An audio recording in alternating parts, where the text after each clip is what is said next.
আম দুধ দিয়ে যে রেসিপিটি বানাবো দেখলে একেবারে অবাকই হয়ে যাবেন। ব্লেন্ডারের জারে 2টি আম দিয়ে দিচ্ছি। কি ভাবছেন মাথায় যা এসেছে? অবশ্যই কমেন্টসে জানিয়ে দিবেন। এখানে 2টি আম এভাবে হাত দিয়ে খুব ভালো করে চটকিয়ে নিচ্ছি।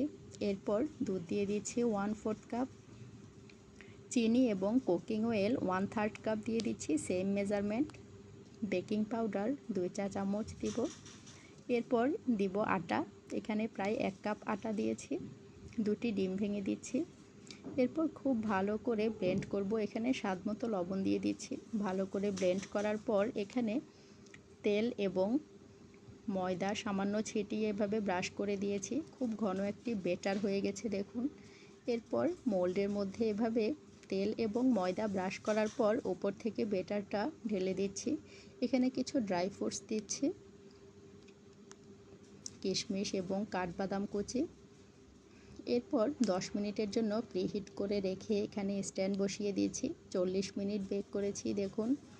একেবারে ঝটপট তৈরি হয়ে গেল ম্যাঙ্গো স্পঞ্জি কেক। এবার এভাবে উপর থেকে উল্টিয়ে নিব। ভেতরটা দেখুন কতটা দারুণ হয়েছে, একেবারে স্পঞ্জি হয়েছে। আপনাদের কাছে কেমন লেগেছে অবশ্যই কমেন্টসে জানাতে ভুলবেন না। আপনারা বাসায় একবার ট্রাই করতে পারেন।